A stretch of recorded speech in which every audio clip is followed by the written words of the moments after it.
중국이 발칵 뒤집혔습니다.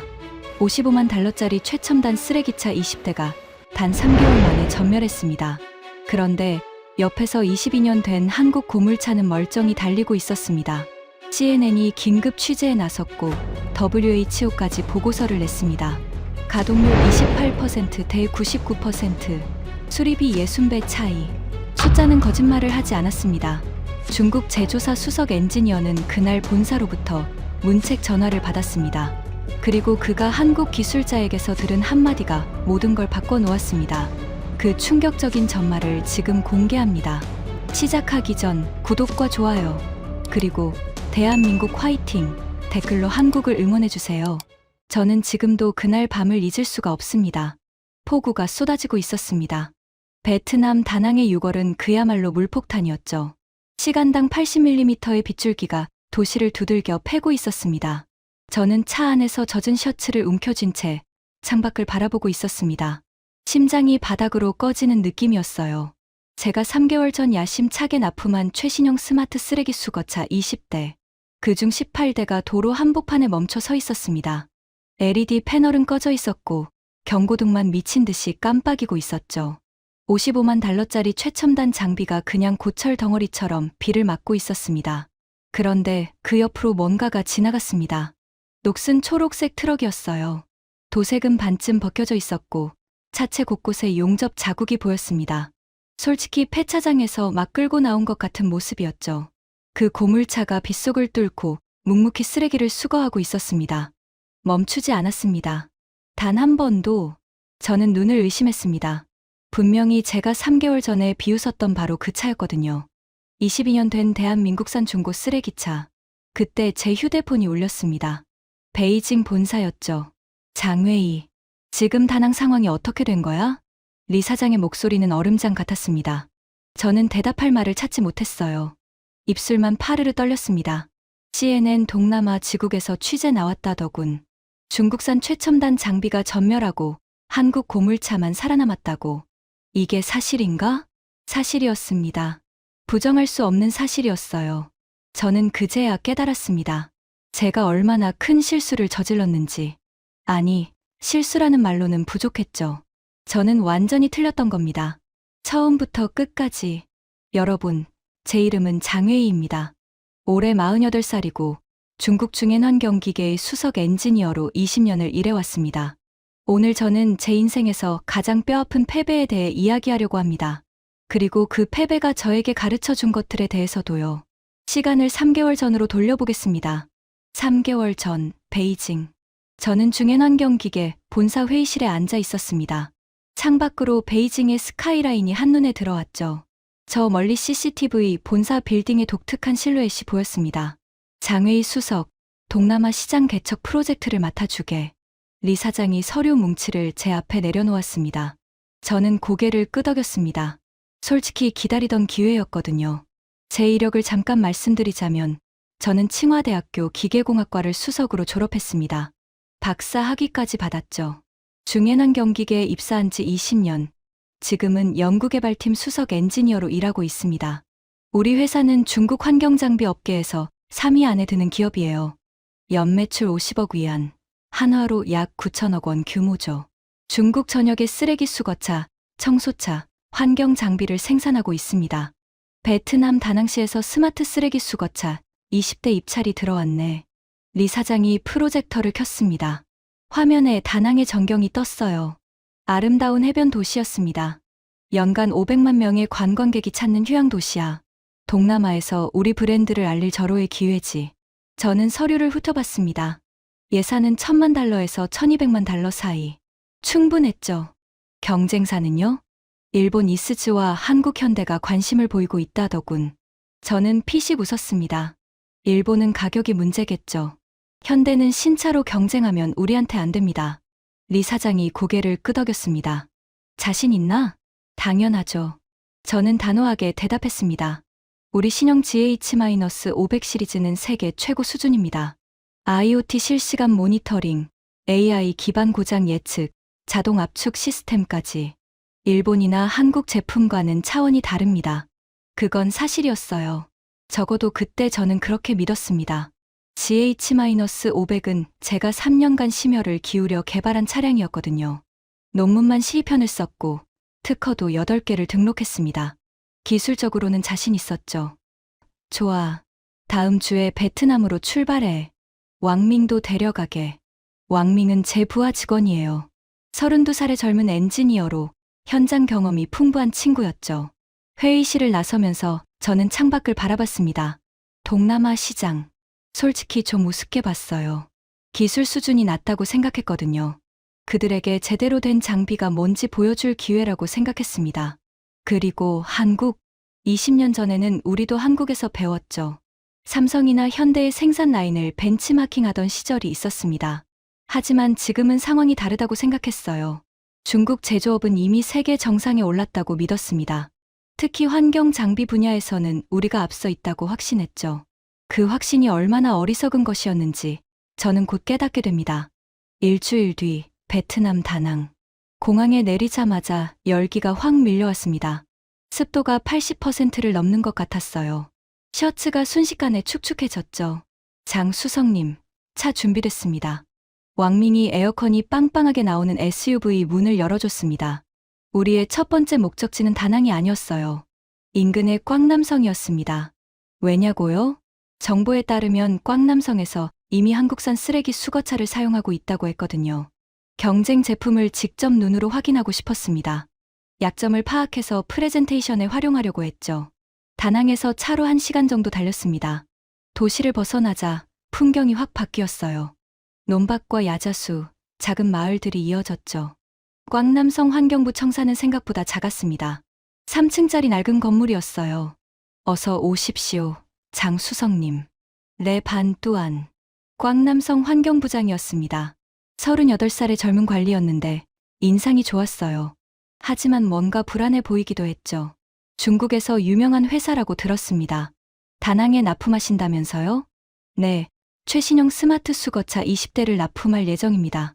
저는 자신 있게 대답했습니다. 그런데 이곳에서는 어떤 장비를 쓰고 계신지 궁금해서 들렀습니다. 레 부장의 표정이 살짝 굳었습니다. 왜 그런지 그때는 몰랐어요. 저희는 대한민국산 중고 차량을 쓰고 있습니다. 중고요? 저는 눈썹을 치켜 올렸습니다. 네, 서울시와 부산시에서 사용하던 차량을 들여왔습니다. 연식이 어떻게 됩니까? 22년 됐습니다. 22년. 저는 속으로 웃음이 나왔습니다. 숨기지 못하고 입꼬리가 올라갔을 거예요. 직접 보여드릴까요? 레 부장이 저를 차고로 안내했습니다. 차고 문이 열리는 순간 저는 눈을 의심했습니다. 녹슨 초록색 트럭 10대가 줄지어 서 있었어요. 도색은 반쯤 벗겨져 있었고 차체 곳곳에 용접 자국이 선명했습니다. 흠집과 찌그러진 부분도 여러 보였죠. 솔직히 말씀드릴게요. 제 눈에는 폐차장에서 끌고 나온 고철 덩어리로밖에 안 보였습니다. 이게 22년 됐다고요? 저도 모르게 말이 튀어나왔습니다. 네, 맞습니다. 레 부장이 담담하게 대답했습니다. 저는 차량 주위를 돌며 살펴봤습니다. 유압 실린더는 기름때가 끼어 있었고 압축판은 수없이 많은 충격을 받은 흔적이 역력했어요. 이걸 아직도 쓰신다고요? 제 목소리에 경멸이 묻어났을 겁니다. 숨길 생각도 없었거든요. 네, 매일 씁니다. 레 부장님. 저는 그를 똑바로 바라봤습니다. 솔직히 말씀드릴게요. 이건 박물관에나 가야 할 물건입니다. 22년이면 사람으로 치면 이미 은퇴하고도 남을 나이예요. 레 부장이 아무 말 없이 저를 바라봤습니다. 베트남 친구들이 안 됐다는 생각이 드네요. 제대로 된 기술을 접해보지 못하셨으니까요. 왕밍이 옆에서 헛기침을 했습니다. 제 말이 너무 심했다는 신호였죠. 하지만 저는 개의치 않았어요. 우리 신형 GH-500이 다낭에 들어가면 이 고물들은 폐차장으로 보내셔야 할 겁니다. 비교 자체가 실례니까요. 그때 레 부장이 조용히 말했습니다. 장수성님, 한 가지만 여쭤봐도 될까요? 네, 말씀하세요. 귀사의 신형 차량, 동남아 열대 우기를 견뎌본 적이 있습니까? 저는 잠시 멈칫했습니다. 그건 무슨 말씀이시죠? 이 22년 된 고물들은요. 레 부장이 녹슨 트럭을 쓰다듬으며 말했습니다. 서울의 장마와 태풍, 부산의 폭우를 20년 넘게 견뎌냈습니다. 그리고 지금은 베트남의 우기를 매년 버티고 있죠. 단 한 번도 멈춘 적이 없습니다. 저는 콧방귀를 뀌었습니다. 그야 운이 좋았던 거겠죠. 기술과는 다른 문제입니다. 레 부장은 더 이상 말하지 않았습니다. 그냥 쓸쓸하게 웃기만 했어요. 그 웃음의 의미를 저는 3개월 뒤에야 이해하게 됩니다. 차고를 나서면서 저는 왕밍에게 말했습니다. 사진 찍어둬. 프레젠테이션 때 비교 자료로 쓸 거야. 왕밍이 고개를 끄덕이며 스마트폰을 꺼냈습니다. 저는 그 녹슨 고물차들을 비웃으며 꽝남성을 떠났습니다. 그게 얼마나 어리석은 행동이었는지, 그 고물차들이 3개월 뒤 저를 완전히 무릎 꿇게 만들 줄은 꿈에도 몰랐습니다. 이틀 뒤 다낭시청. 인도식 날이었습니다. 시청 앞 광장에는 수백 명의 사람들이 모여 있었어요. 베트남 언론사 카메라가 여러 보였고 중국 CCTV 동남아 지국에서도 취재를 나왔습니다. 광장 한가운데 우리 GH-500 시리즈 20대가 도열해 있었습니다. 메탈릭 블루 도장에 은색 라인이 들어간 차체가 햇살을 받아 반짝거렸어요. LED 패널, 터치스크린 운전석, 자동 압축 시스템. 어느 것 하나 빠지는 게 없었죠. 저는 무대 위에 서서 가슴이 벅차올랐습니다. 존경하는 다낭 시민 여러분. 팜 시장이 마이크를 잡았습니다. 오늘 우리 다낭은 새로운 시대를 열게 됩니다. 동남아시아에서 가장 스마트한 환경 도시로 도약하는 첫걸음입니다. 박수가 터져 나왔습니다. 이제 중국 중해환경기계의 장웨이 수석 엔지니어님께서 신형 차량에 대해 설명해 주시겠습니다. 저는 무대 위로 올라갔습니다. 수백 개의 시선이 저를 향했죠. 안녕하십니까. 장웨이입니다. 프로젝터가 켜졌습니다. 제가 준비한 프레젠테이션이 대형 스크린에 떴어요. GH-500 시리즈는 중국 환경 장비 기술의 집약체입니다. 첫 번째 슬라이드. IoT 실시간 모니터링 시스템. 모든 차량은 본사 관제 센터와 연결되어 있습니다. 차량 위치, 적재량, 엔진 상태를 실시간으로 파악할 수 있죠. 스마트폰 앱으로도 확인 가능합니다. 청중들 사이에서 감탄사가 터져 나왔습니다. 두 번째 슬라이드. AI 기반 고장 예측 시스템. 인공지능이 차량의 상태를 24시간 분석합니다. 고장이 발생하기 72시간 전에 미리 경고를 보내죠. 예방 정비가 가능합니다. 세 번째 슬라이드. 자동 압축 시스템. 작업자가 버튼 하나만 누르면 자동으로 압축이 이루어집니다. 작업자의 부담을 70%까지 줄여줍니다. 저는 자신감이 넘쳤습니다. 그리고 마지막 슬라이드. 화면에 두 장의 사진이 나란히 떴습니다. 왼쪽은 우리 GH-500의 빛나는 모습, 오른쪽은 이틀 전 꽝남성에서 찍은 22년 된 한국 고물차의 사진이었어요. 청중들 사이에서 웃음이 터졌습니다. 여러분, 저는 레이저 포인터로 오른쪽 사진을 가리켰습니다. 이것이 아직 동남아 일부 지역에서 사용되고 있는 22년 된 중고 차량입니다. 도색은 벗겨지고 녹이 슬었으며 곳곳에 용접 자국이 있죠. 멈추고 청중을 바라봤습니다. 그리고 이것이 왼쪽 사진을 가리켰습니다. 2020년대의 기술입니다. 비교 자체가 신뢰라고 생각합니다만 여러분께서 어떤 선택을 하셨는지 보여드리고 싶었습니다. 박수가 쏟아졌습니다. 저는 의기양양했어요. 3개월 뒤면 결과가 증명할 겁니다. 누가 진짜 기술인지, 누가 가짜인지. 팜 시장이 다시 무대에 올라왔습니다. 1대당 55만 달러, 총 1,100만 달러의 투자입니다. 다낭의 미래를 위한 투자입니다. 그날 저녁, 저는 다낭 최고급 호텔의 레스토랑에서 팜 시장과 건배를 했습니다. 다낭과 중해환경기계의 성공적인 파트너십을 위하여 샴페인 잔이 부딪히는 소리가 울렸습니다. 저는 그 순간이 제 커리어의 정점이라고 생각했어요. 동남아 시장 개척의 첫 발을 성공적으로 뗐다고 믿었죠. 하지만 그건 정점이 아니었습니다. 그건 추락의 시작이었어요. 저는 아직 몰랐습니다. 베트남의 우기가 얼마나 잔인한지, 그리고 22년 된 그 고물차가 얼마나 강인한지. 호텔 창밖으로 다낭의 야경이 반짝거렸습니다. 저는 샴페인을 홀짝이며 미래를 꿈꿨어요. 장밋빛 미래를요. 그 꿈이 산산조각 나기까지 앞으로 3개월도 남지 않았다는 사실을 저는 까맣게 모르고 있었습니다.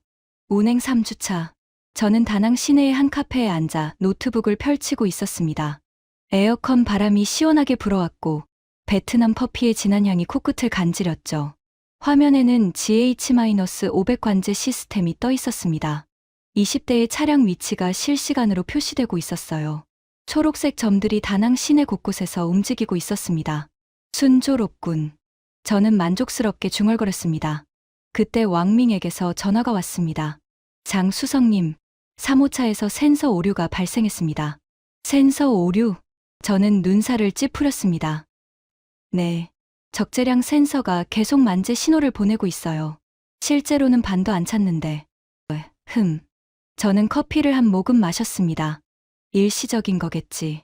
센서 리셋하고 다시 가동해봐. 알겠습니다. 전화를 끊고 나서도 저는 크게 신경 쓰지 않았습니다.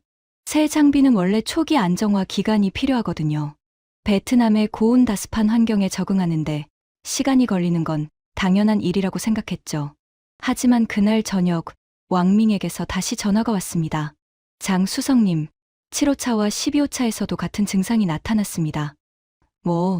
저는 커피잔을 내려놓았습니다. 센서 오류요. 3호차랑 똑같은 증상입니다. 3대나? 네. 그리고 왕밍이 말을 멈췄습니다. 그리고 꽝남성에서 소식이 왔는데요. 한국 중고차들은 아무 문제 없이 운행 중이랍니다. 저는 이를 악물었습니다. 그 22년 된 고물들이? 네. 운이 좋은 거겠지. 저는 퉁명스럽게 대답하고 전화를 끊었습니다. 하지만 솔직히 말하면 그때부터 뭔가 불안한 느낌이 들기 시작했어요. 가슴 한구석이 싸늘해지는 것 같았죠. 아니야. 괜찮을 거야. 저는 스스로를 다독였습니다. 초기 불량일 뿐이야. 세팅을 조정하면 해결될 문제야. 그렇게 믿고 싶었습니다. 다음 날, 저는 직접 현장으로 나갔습니다. 다낭 외곽의 차고에 도착하니 왕밍이 기다리고 있었어요. 그의 얼굴에는 걱정이 가득했습니다. 상태가 어때? 3호차는 센서 교체했고 7호차와 12호차는 지금 점검 중입니다. 저는 차량들 사이를 걸으며 살펴봤습니다. 메탈릭 블루 도장이 햇살에 반짝거렸어요. 겉으로 보기엔 아무 문제 없어 보였죠. 원인이 뭐야? 아직 정확히는 모르겠습니다. 습도 때문인 것 같기도 하고. 습도? 네. 베트남 습도가 생각보다 높아서요. 센서 내부에 결로가 생긴 것 같습니다. 저는 한숨을 쉬었습니다. 방습 처리 안 돼 있어? 돼 있긴 한데 중국 기준으로요. 베트남은 습도가 더 높으니까. 왕밍이 말끝을 흐렸습니다. 저는 손으로 이마를 짚었습니다. 출시 전에 동남아 환경 테스트를 더 철저히 했어야 했는데 베이징의 건조한 기후에서만 테스트하고 넘어간 게 문제였을지도 모릅니다. 하지만 그때는 인정하기 싫었어요. 방습 처리 강화해. 실리콘 코팅 추가하고 센서 케이스도 밀봉 처리해. 알겠습니다. 일주일 안에 해결해야 해. 우기 시작하기 전에. 저는 단호하게 말했습니다. 우기. 그 단어가 갑자기 무겁게 느껴졌습니다. 레 반뚜아니 했던 말이 떠올랐어요. 귀사의 신형 차량. 동남아 열대 우기를 견뎌본 적이 있습니까? 그때는 코웃음 쳤는데 지금 생각하면 그게 경고였던 거죠. 하지만 저는 그 경고를 무시했습니다. 일주일이면 해결할 수 있다고 믿었으니까요. 운행 한 달째. 저는 더 이상 카페에서 여유롭게 앉아 있을 수 없었습니다. 매일 현장을 돌아다니며 차량 상태를 점검해야 했거든요. 센서 문제는 일단 진정됐습니다. 실리콘 코팅과 밀봉 처리가 효과가 있었던 것 같았어요. 하지만 새로운 문제가 나타났습니다. 수거량이었습니다. 그날 저는 다낭시청 환경과에서 첫 달 운행 보고서를 받았습니다. 호황 과장이 서류를 건네며 말했죠. 장 수석님, 1개월 평균 데이터입니다. 저는 서류를 펼쳤습니다. 그리고 숫자를 보는 순간 심장이 철렁 내려앉았습니다. GH-501일 평균 수거량 7톤. 저는 눈을 비비고 다시 봤습니다. 분명히 7톤이었어요. 이게 맞습니까? 네, 정확한 데이터입니다. 저는 이해할 수 없었습니다. 우리 차량 적재 용량이 12톤인데 왜 7톤밖에 못 싣는 거죠? 호황 과장이 난처한 표정을 지었습니다. 압축률 문제인 것 같습니다. 자동 압축 시스템이 예상보다 효율이 낮아서요. 효율이 낮다고요? 네. 베트남 쓰레기는 수분 함량이 높거든요. 음식물 쓰레기 비중이 크고 열대 기후라 습기도 많고 시스템이 그걸 제대로 처리 못하는 것 같습니다. 저는 이를 악물었습니다. 그럼 꽝남성 한국 차량은요? 호황 과장의 표정이 묘하게 변했습니다. 그게 말씀해 보세요. 일일 평균 13톤입니다. 13톤. 저는 귀를 의심했습니다. 22년 된 고물차가 13톤이요? 네. 수동 압축 방식인데 압축력이 훨씬 강해요. 작업자들이 직접 조절할 수 있어서 효율이 좋다고 합니다. 저는 할 말을 잃었습니다. 55만 달러짜리 최첨단 장비가 7톤, 8만 달러짜리 22년 된 고물이 13톤. 거의 2배 차이였습니다. 직접 보시겠습니까? 호황 과장이 조심스럽게 물었습니다. 뭐요? 한국 차량 작업 현장이요. 마침 오늘 꽝남성에서 다낭 지원 나왔거든요. 저는 잠시 망설였습니다. 솔직히 보고 싶지 않았어요. 제가 비웃었던 그 고물차들이 우리 최첨단 장비보다 잘 나간다는 걸 눈으로 확인하고 싶지 않았죠. 하지만 외면할 수는 없었습니다. 가봅시다. 우리는 다낭 북쪽의 주거 지역으로 향했습니다. 골목길에 들어서자 녹슨 초록색 트럭이 보였습니다. 한 달 전 꽝남성에서 봤던 바로 그 차였어요. 작업자 3명이 쓰레기를 싣고 있었습니다. 그중 한 명은 50대로 보이는 베테랑이었고 나머지 둘은 젊은 청년들이었죠. 저는 차에서 내려 멀리서 지켜봤습니다. 베테랑 작업자가 레버를 당기자 압축판이 쿵 하는 소리와 함께 쓰레기를 눌렀습니다.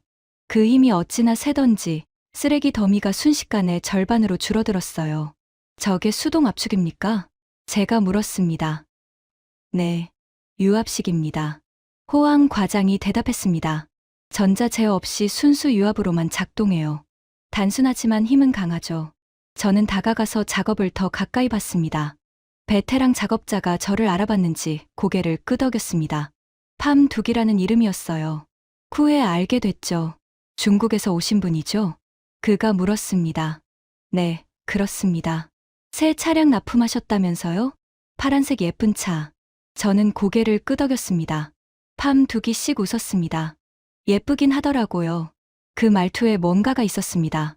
저는 물어볼 수밖에 없었죠. 그런데요? 그런데 힘이 약해요. 팜둑이 솔직하게 말했습니다. 우리 동료들이 가끔 중국차 운전하거든요. 근데 다들 불만이에요. 쓰레기를 안 눌러버린다고. 저는 얼굴이 뜨거워졌습니다. 자동 시스템이라 그런 겁니다. 조금 시간이 걸리죠. 그런가요? 팜둑이 녹슨 트럭을 툭툭 두드렸습니다. 이 녀석은 못생겼지만 쓰레기를 확 눌러버려요. 22년 동안 한 번도 불만 없었습니다. 그가 레버를 당겼습니다. 쿵 하는 소리와 함께 압축판이 내려왔죠. 쓰레기가 납작하게 눌렸습니다. 보셨죠? 이 맛에 이 차를 쓰는 거예요. 저는 아무 말도 할 수 없었습니다. 22년 된 고물차를 이 녀석이라고 부르며 쓰다듬는 작업자. 55만 달러짜리 최첨단 장비를 예쁘지만 힘이 약하다고 평가하는 현장의 목소리. 그날 저녁, 저는 호텔 방에서 한참을 멍하니 앉아 있었습니다. 뭔가 잘못되고 있다는 걸 느꼈어요. 하지만 인정하기 싫었습니다. 아직 우기도 시작 안 했는데. 지금 포기하면 안 돼. 저는 스스로를 다독였습니다. 상황이 나아질 거야. 분명히. 하지만 상황은 나아지지 않았습니다. 오히려 최악으로 치달았죠. 6월 첫째 주. 하늘이 달라졌습니다. 아침에 눈을 뜨면 먹구름이 잔뜩 끼어 있었고 오후가 되면 어김없이 폭우가 쏟아졌습니다.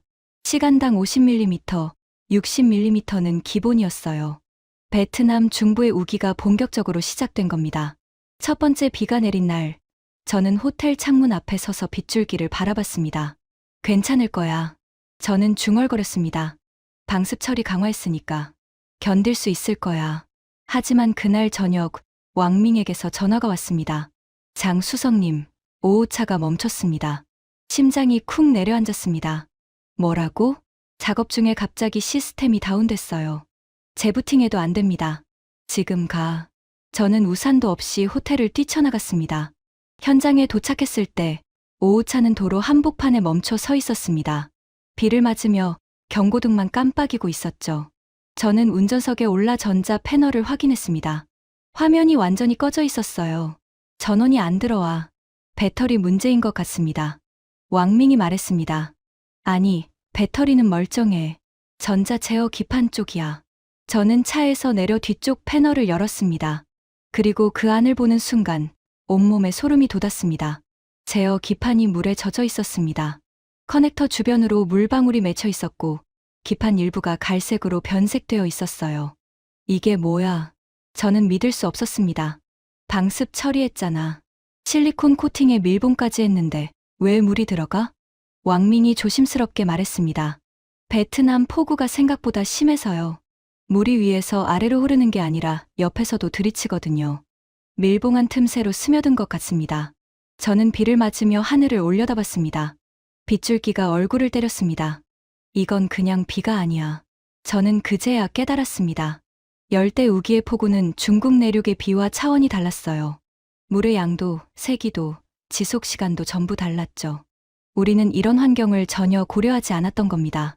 일단 견인해서 차고로 옮겨. 기판 교체해야 해. 알겠습니다.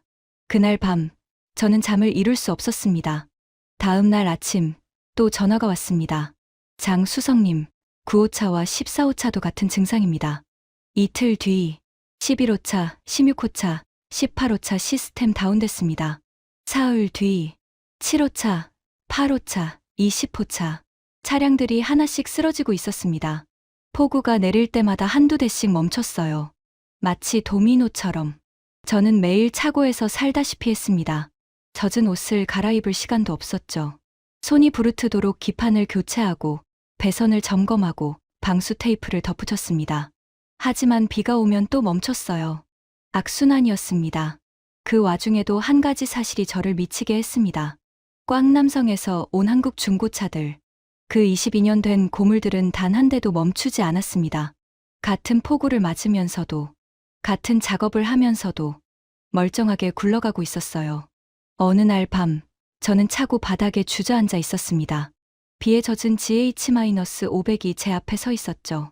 LED 패널은 꺼져 있었고 경고등만 미친 듯이 깜빡이고 있었습니다. 55만 달러, 3년간의 연구 개발, 12편의 논문과 8개의 특허, 그 모든 것이 열대의 빗물 앞에서 무력하게 무너지고 있었습니다. 저는 두 손으로 얼굴을 감쌌습니다. 어디서부터 잘못된 거지? 그 질문이 머릿속을 맴돌았습니다.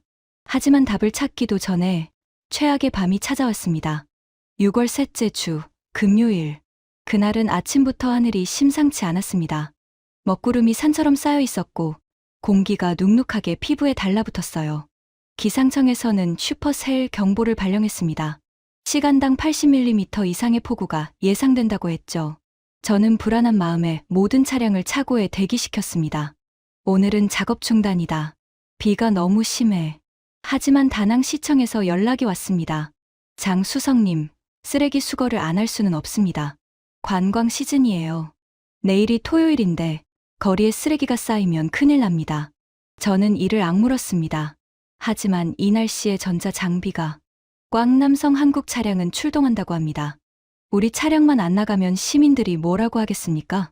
결국 저는 출동 명령을 내렸습니다. 최대한 조심해서 운행해. 문제 생기면 바로 복귀하고. 오후 3시 폭우가 시작됐습니다. 하늘에 구멍이 뚫린 것 같았어요. 빗줄기가 아니라 물폭탄이었습니다. 앞이 보이지 않을 정도였죠. 오후 4시 15분. 첫 번째 보고가 들어왔습니다. 3호차 시스템 다운. 오후 4시 32분. 6호차, 10호차 동시에 멈췄습니다. 오후 5시. 장수성님, 지금 가동 중인 차량이 8대밖에 안 됩니다. 저는 현장으로 달려갔습니다. 빗속을 운전하면서 거리를 봤습니다. 우리 차량들이 여기저기 멈춰 서 있었어요. 파란색 메탈릭 도장이 빗물에 젖어 반짝거렸지만 그건 아무 의미 없었습니다. 그냥 고철 덩어리였으니까요. 저는 가장 가까운 차량으로 갔습니다. 13호차였어요. 운전사가 비를 맞으며 밖에 서 있었습니다. 상황이 어때? 완전히 꺼졌어요. 시동 자체가 안 걸립니다. 저는 차에 올라 점검했습니다. 전자 패널이 완전히 죽어 있었어요. 전원 버튼을 눌러도 아무 반응이 없었습니다. 뒤쪽 제어 기판을 열어봤습니다. 물이 줄줄 흘러내리고 있었어요. 기판은 이미 갈색으로 변색되어 있었고 몇몇 부품에서는 연기가 피어오르고 있었습니다. 단락이 일어난 겁니다. 저는 그 자리에 주저앉았습니다. 끝났다. 그 생각이 머리를 스쳤습니다. 오후 7시 상황 집계. 가동 가능 차량 2대. 완전 고장 18대. 20대 중 18대가 전멸한 겁니다. 다낭 시내 곳곳에 쓰레기가 쌓이기 시작했습니다. 주말을 맞아 관광객들이 몰려드는데 거리는 쓰레기로 넘쳐나고 있었죠. 그리고 그때 호황 과장에게서 전화가 왔습니다. 장수성님, CNN 동남아 지국에서 취재 나왔습니다. 뭐라고요? 중국산 쓰레기차 전멸, 한국 중고차만 운행 중이라고 보도할 것 같습니다. 저는 눈앞이 캄캄해졌습니다. 한국 차량은 괜찮습니까? 네. 10대 전부 정상 운행 중입니다. 한 대도 안 멈췄어요. 22년 된 고물차 10대.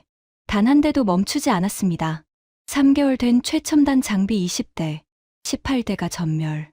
저는 빗속에 서서 하늘을 올려다봤습니다. 3개월 전 제가 했던 말이 떠올랐어요. 3개월 뒤면 결과가 증명할 겁니다. 누가 진짜 기술인지. 결과가 증명했습니다. 제가 틀렸다는 걸. 그때 제 휴대폰이 울렸습니다. 베이징 본사 리 사장이었습니다. 저는 떨리는 손으로 전화를 받았습니다. 여보세요. 장웨이. 리 사장의 목소리는 얼음장 같았습니다. CNN에서 취재 나왔다더군. 중국산 최첨단 장비가 전멸하고 한국 고물차만 살아남았다고. 이게 사실인가? 사장님, 이건 예상 밖의 기후 때문에. 변명은 듣기 싫어. 리 사장이 제 말을 잘랐습니다. 내가 뭐라고 했지? 3개월 뒤 결과가 증명할 거라고. 비교 자체가 신뢰라고? 결과가 증명했군. 내가 틀렸다는 걸. 저는 아무 말도 할 수 없었습니다. 이번 일로 회사 이미지에 막대한 타격을 입었어. 동남아 시장 진출은 물 건너갔다고 봐야지. 사장님, 제가 다음 주까지 상세 보고서 제출해. 왜 이런 일이 벌어졌는지, 앞으로 어떻게 할 건지. 전화가 끊겼습니다. 저는 빗속에 서서 한참을 움직이지 못했습니다. 모든 게 무너진 느낌이었어요. 자존심도, 커리어도, 회사의 신뢰도. 전부. 그때 누군가 제 옆으로 다가왔습니다. 우산을 씌워주는 손이 느껴졌어요. 왕민이었습니다. 장수성님, 일단 들어가시죠. 비 맞으시면 안 됩니다. 저는 고개를 끄덕였습니다. 차에 올라타면서 창밖을 봤습니다. 저 멀리서 녹슨 초록색 트럭이 빗속을 달리고 있었어요. 헤드라이트 불빛이 폭우를 뚫고 앞으로 나아가고 있었죠. 22년 된 한국 고물차. 그 순간 저는 깨달았습니다. 저 고물차에는 뭔가가 있다. 내가 모르는 뭔가가. 저는 반드시 그걸 알아내야 했습니다. 전멸의 밤으로부터 3일 뒤, 저는 꽝남성으로 향했습니다. 혼자였어요. 왕밍에게는 차고에서 수리를 감독하라고 했죠. 솔직히 말하면 누구도 데려가고 싶지 않았습니다. 창피했거든요. 3개월 전 그토록 거들먹거리며 한국 차량을 비웃었던 제가 이제 그들에게 가르침을 구하러 가야 하다니. 꽝남성 환경부 청사에 도착했을 때 레 반뚜안 부장이 저를 맞았습니다. 어서 오세요, 장수성님. 그의 표정에는 비웃음도 경멸도 없었습니다. 오히려 동정 어린 눈빛이었어요. 그게 더 부끄러웠습니다. 레 부장님, 부탁이 있습니다. 저는 고개를 숙였습니다. 한국 차량을 관리하는 기술자를 만나고 싶습니다. 레 부장이 고개를 끄덕였습니다. 마침 오늘 계십니다. 차고로 안내해 드릴게요.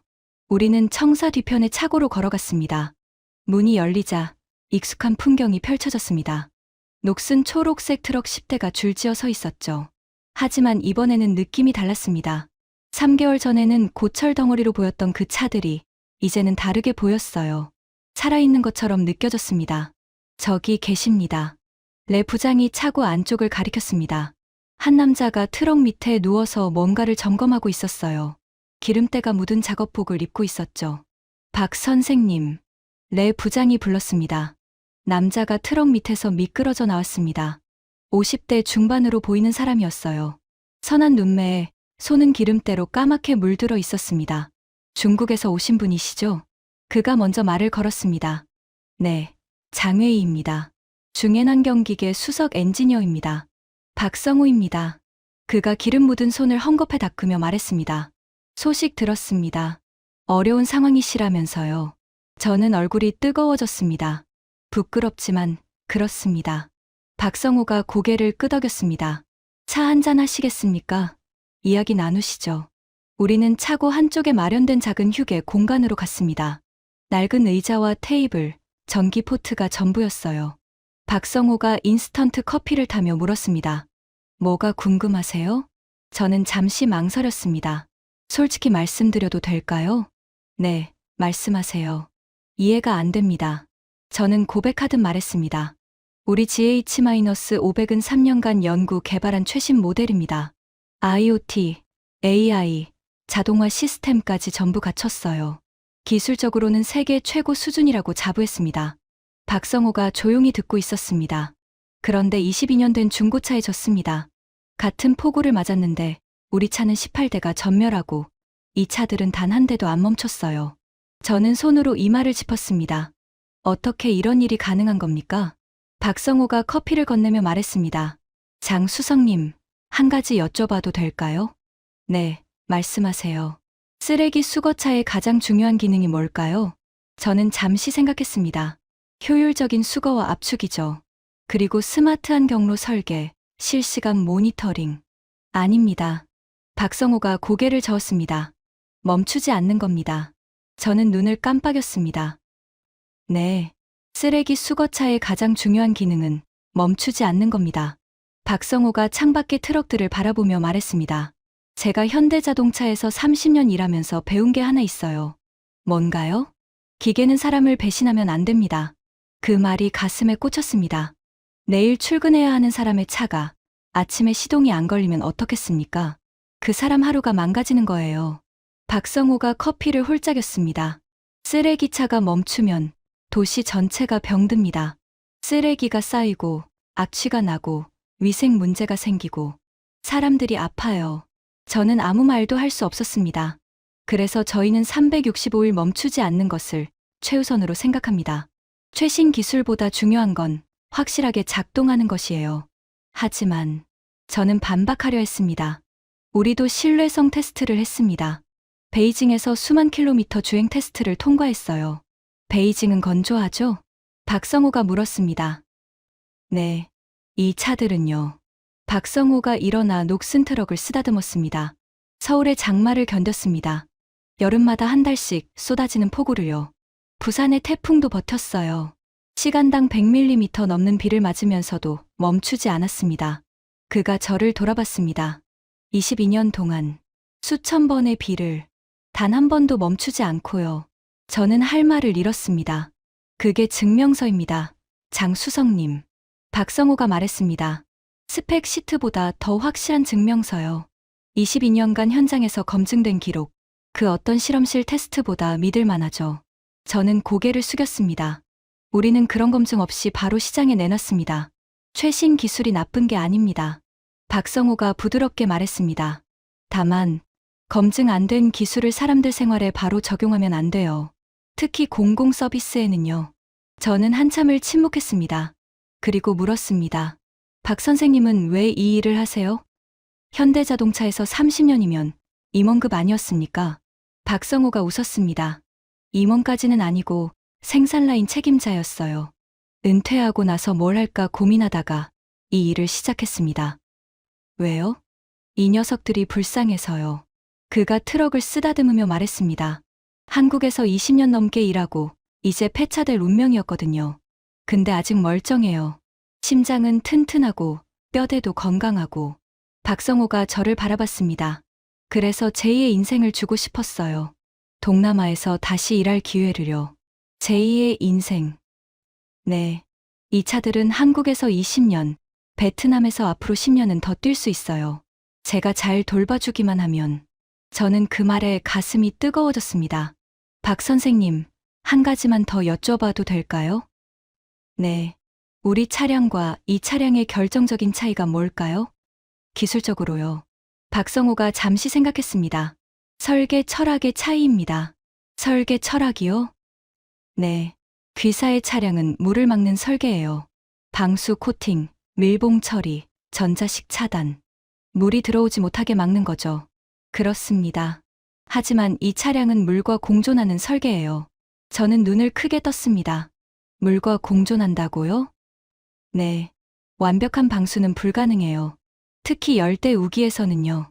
그래서 이 차량은 물이 들어와도 문제가 없도록 설계됐습니다. 박성호가 트럭의 하부를 가리켰습니다. 배수구가 여기저기 있어요. 물이 들어오면 자연스럽게 빠지도록. 그리고 핵심 부품은 전부 방수가 아니라 내수 처리가 돼 있어요. 물에 젖어도 작동하게끔. 전자 기판은요? 이 차량은 전자 제어가 거의 없어요. 순수 기계식, 유압식이죠. 전자 부품이 없으니 침수될 것도 없습니다. 저는 머리를 맞은 것 같았습니다. 단순함이 강점이었군요. 네. 기술은 무조건 복잡한 게 좋은 게 아닙니다. 환경에 맞는 기술이 좋은 거예요. 박성호가 일어섰습니다. 장수성님, 차 한 대 보여드릴까요? 네. 우리는 차고 안쪽으로 걸어갔습니다. 박성호가 한 트럭의 엔진룸을 열었습니다. 이거 보세요. 엔진은 깨끗하게 정돈되어 있었습니다. 22년 된 차량이라고는 믿기 어려울 정도로. 유압 실린더는 5년 전에 교체했고 압축 장치는 3년 전에 오버홀했습니다. 엔진은 작년에 피스톤 링 갈았고요. 직접 관리하시는 겁니까? 네. 매일 점검하고 주기적으로 부품 교체하고 기계는 정직해서요. 잘 돌봐주면 오래갑니다. 박성호가 엔진룸을 닫으며 말했습니다. 장수성님, 저는 이 차들의 목소리를 들을 수 있어요. 목소리요? 네. 엔진 소리, 유압 작동 소리, 브레이크 소리. 30년 동안 기계를 만지다 보니 이상 징후가 들려요. 고장 나기 전에 미리 알 수 있죠. 저는 감탄했습니다. 그게 AI 고장 예측보다 정확합니까? 박성호가 웃었습니다. AI는 데이터로 예측하죠. 저는 경험으로 느낍니다. 뭐가 더 정확할지는 모르겠지만 적어도 이 차들은 제 손에서 고장 난 적이 없어요. 저는 한참을 말없이 서 있었습니다. 박성호가 제 어깨에 손을 얹었습니다. 장수성님, 너무 자책하지 마세요. 기술자는 실패해서 배우는 겁니다. 이번 일로 배운 게 있다면 그걸로 된 거예요. 저는 고개를 들어 그를 바라봤습니다. 박 선생님, 감사합니다. 뭐요? 저에게 중요한 걸 가르쳐 주셨습니다. 박성호가 고개를 저었습니다. 제가 가르친 게 아니에요. 장수성님이 스스로 깨달은 겁니다. 배우려는 마음이 있으셨으니까. 저는 차고를 나서면서 뒤를 돌아봤습니다. 녹슨 초록색 트럭들이 줄지어 서 있었습니다. 22년의 세월을 견뎌낸 노병들, 서울의 장마와 부산의 태풍을 버텨낸 증명서, 그리고 그 차들을 돌보는 한 사람의 철학. 기계는 사람을 배신하면 안 됩니다.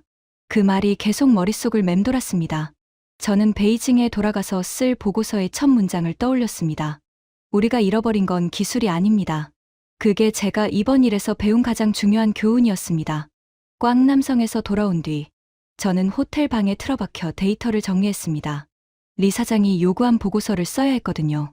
왜 이런 일이 벌어졌는지, 앞으로 어떻게 할 건지.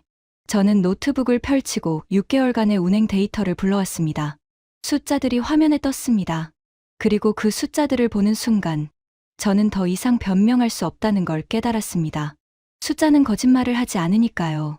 가동률 GH-500 중국산 28%, 한국 중고차 99%, 28% 대 99%.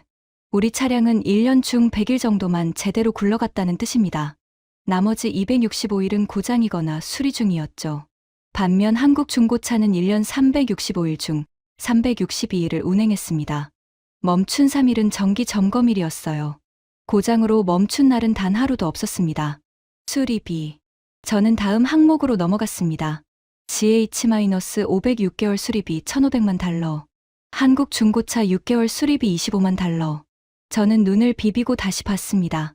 1,500만 달러. 우리가 처음에 투자한 금액이 1,100만 달러였습니다. 6개월 만에 수리비가 초기 투자금을 넘어선 겁니다. 반면 한국 중고차는 160만 달러, 투자의 수리비 25만 달러. 60배 차이였습니다. 고장 횟수 GH-500 127회, 한국 중고차 0회, 127 대 0점. 이건 비교 자체가 무의미한 숫자였습니다. 현재 가동 대수 GH-500 6대 20대 30%, 한국 중고차 10대 10대 100%. 6개월이 지난 지금 우리 차량 20대 중 14대는 완전히 폐차 처리됐습니다. 수리 불가 판정을 받았거든요. 남은 6대도 언제 멈출지 모르는 상태였죠. 반면 한국 중고차 10대는 전부 멀쩡하게 굴러가고 있었습니다. 저는 노트북 화면을 멍하니 바라봤습니다. 이게 현실이었습니다. 55만 달러짜리 최첨단 장비 20대, 8만 달러짜리 22년 된 고물 10대. 결과는 고물의 완승이었습니다. 그때 왕밍이 문을 두드렸습니다. 장수석님, WHO 시찰단 보고서가 나왔습니다. 저는 서류를 받아 들었습니다. 세계보건기구 동남아 지역사무소. 제목, 베트남 다낭시 환경위생 시스템 평가 보고서. 저는 떨리는 손으로 페이지를 넘겼습니다. 핵심 문장이 눈에 들어왔습니다. 최신 기술이 반드시 최선의 선택은 아니다. 공중보건 서비스에서 가장 중요한 것은 연속성이다. 22년에 검증된 실적을 가진 한국산 차량이 공중위생에 크게 기여하고 있다. WHO까지 인정한 겁니다. 저는 서류를 내려놓고 창밖을 바라봤습니다. 다낭의 거리가 보였습니다. 저 멀리서 녹슨 초록색 트럭이 묵묵히 쓰레기를 수거하고 있었어요. 22년 된 고물차. 하지만 그 고물차가 이 도시를 지키고 있었습니다. 저는 고개를 숙였습니다. 완패였습니다. 변명의 여지가 없는 완패. 하지만 이상하게도 마음이 편해졌습니다. 더 이상 숨기거나 변명할 필요가 없어졌으니까요. 이제 남은 건 인정하는 것뿐이었습니다. 그리고 거기서 무엇을 배울 것인가. 저는 다시 노트북 앞에 앉았습니다. 보고서를 쓰기 시작했습니다. 베이징 본사. 저는 리 사장 앞에 앉아 있었습니다. 회의실 창밖으로 베이징의 스카이라인이 보였습니다. 6개월 전 이 자리에서 동남아 시장 개척을 자신만만하게 약속했던 기억이 떠올랐죠. 읽어봤네. 리 사장이 제 보고서를 테이블 위에 내려놓았습니다. 네, 흥미로운 제목이더군. 우리가 잃어버린 거지라. 저는 고개를 끄덕였습니다. 기술 분석 보고서를 기대했는데 이건 거의 반성문이야. 죄송합니다. 아니, 리 사장이 손을 저었습니다. 사과할 필요 없어. 오히려 고맙네. 저는 고개를 들어 그를 바라봤습니다. 이렇게 솔직한 보고서는 처음이야. 보통은 변명으로 가득 차 있거든. 예상 밖의 기후, 현지 인프라 부족, 부품 수급 문제. 그런 것들. 리 사장이 보고서를 다시 집어들었습니다. 근데 자네는 달랐어. 우리의 문제를 정면으로 지적했지. 그가 보고서의 한 문장을 읽었습니다. 우리가 잃어버린 건 기술이 아닙니다. 기술이 왜 존재하는지에 대한 철학입니다. 저는 그 문장을 쓸 때의 심정을 떠올렸습니다. 박성호 선생님과의 대화가 머릿속을 맴돌았어요. 기계는 사람을 배신하면 안 됩니다. 그 말이 제 가슴에 깊이 박혔습니다. 장회의. 리 사장이 저를 불렀습니다. 네. 이 보고서에서 가장 인상적인 부분이 뭔지 알아? 여기야. 그가 페이지를 넘겼습니다. 우리는 어떻게 만들 것인가만 생각했습니다. 한국은 왜 만드는가를 먼저 생각했습니다. 리 사장이 보고서를 내려놓았습니다. 이게 핵심이야. 우리가 놓친 게 바로 이거지. 저는 고개를 끄덕였습니다. 저도 그걸 깨닫는데 6개월이 걸렸습니다. 어떻게 깨달았나? 저는 잠시 생각했습니다. 그리고 솔직하게 말했습니다. 한국 기술자를 만났습니다. 박성호라는 분이에요.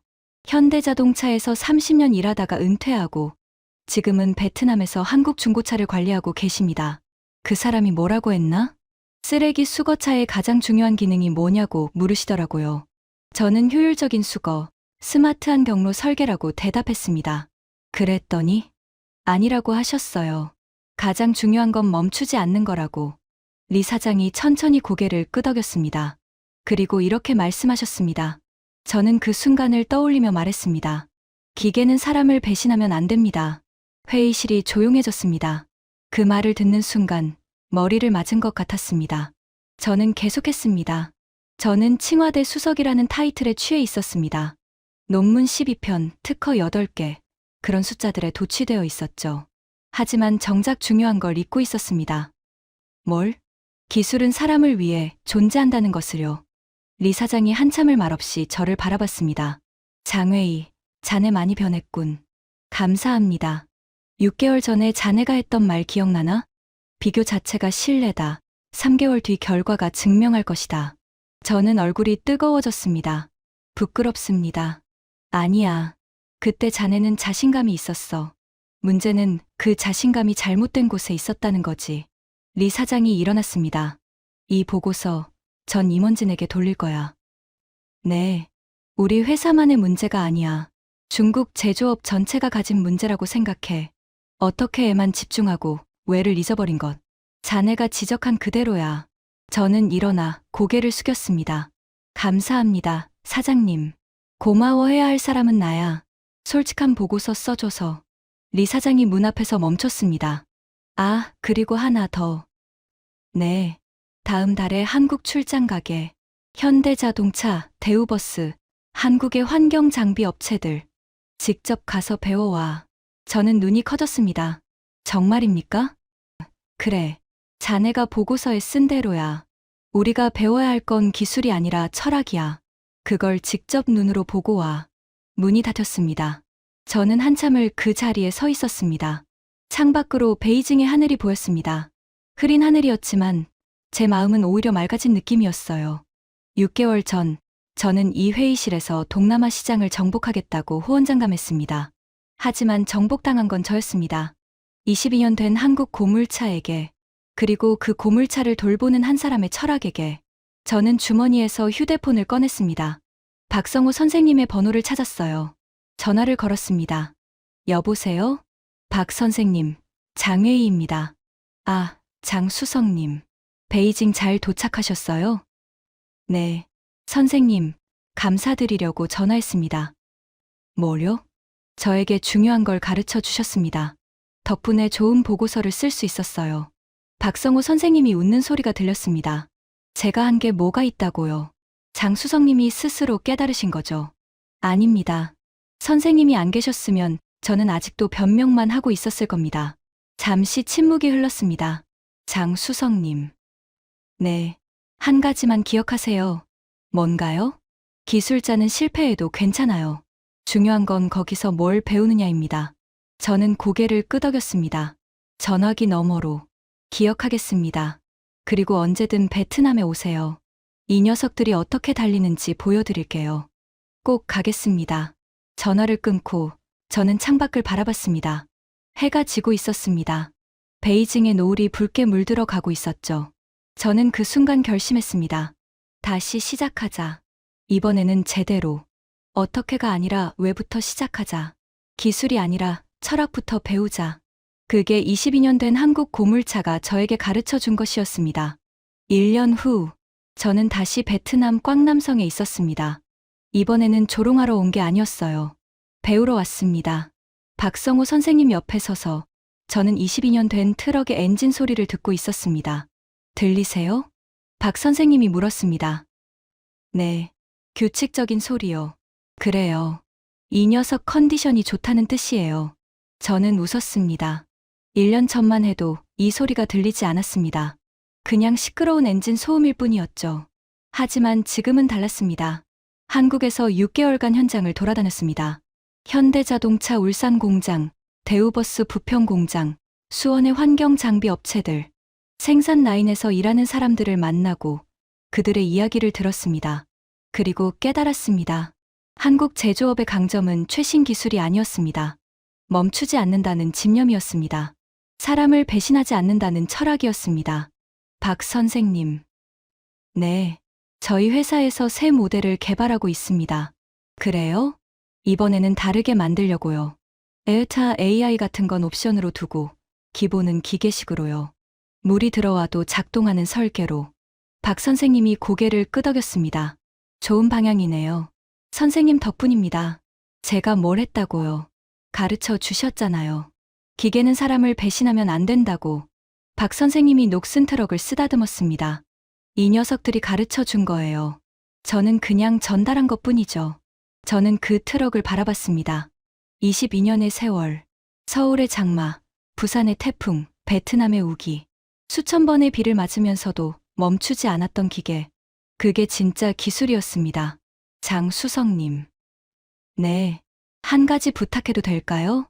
뭔가요? 좋은 기계 만드세요. 사람을 배신하지 않는 기계. 저는 고개를 끄덕였습니다. 약속드립니다. 차고 밖으로 나왔습니다. 베트남의 햇살이 눈부셨습니다. 저 멀리서 녹슨 초록색 트럭이 도로를 달리고 있었습니다. 22년 된 노병이 오늘도 묵묵히 자기 일을 하고 있었죠. 저는 그 모습을 한참 바라봤습니다. 여러분, 기술이란 무엇일까요? 화려한 스펙, 최신 기능, 논문과 특허. 저도 그렇게 생각했습니다. 칭화대 수석, 20년 경력, 12편의 논문과 8개의 특허. 저는 그것들이 기술의 전부라고 믿었습니다. 하지만 틀렸습니다. 22년 된 한국 고물차가 저에게 가르쳐 줬습니다. 진짜 기술이란 멈추지 않는 것입니다. 365일 하루도 쉬지 않고 사람을 배신하지 않는 것. 그것이 진짜 기술입니다. 55만 달러짜리 최첨단 장비는 3개월 만에 전멸했습니다. 8만 달러짜리 22년 된 고물은 여전히 달리고 있습니다. 그 차이는 기술력의 차이가 아니었습니다. 철학의 차이였습니다. 어떻게 만들 것인가와 왜 만드는가의 차이. 기술을 위한 기술과 사람을 위한 기술의 차이. 저는 그 교훈을 평생 잊지 않을 것입니다. 내일 아침 여러분의 도시에서도 쓰레기 수거차가 달릴 겁니다. 그 차가 어느 나라에서 왔든 몇 년이 됐든 상관없습니다. 중요한 건 그 차가 멈추지 않는다는 것입니다. 묵묵히 자기 일을 한다는 것입니다. 그게 진짜 기술입니다. 그리고 그게 한국이 저에게 가르쳐 준 것입니다. 지금까지 중국 엔지니어 장웨이가 베트남 다낭에서 경험한 충격적인 이야기였습니다. 22년 된 한국 고물차가 55만 달러 최첨단 장비를 이긴 이유. 그건 기술이 아니라 철학의 차이였습니다. 멈추지 않는 것. 사람을 배신하지 않는 것. 그게 진짜 한국의 기술력입니다. 이 이야기가 의미 있으셨다면 주변에 공유해 주세요. 대한민국의 저력을 더 많은 분들이 알 수 있도록 구독과 좋아요도 부탁드립니다. 지금까지 감동테라였습니다. 감사합니다.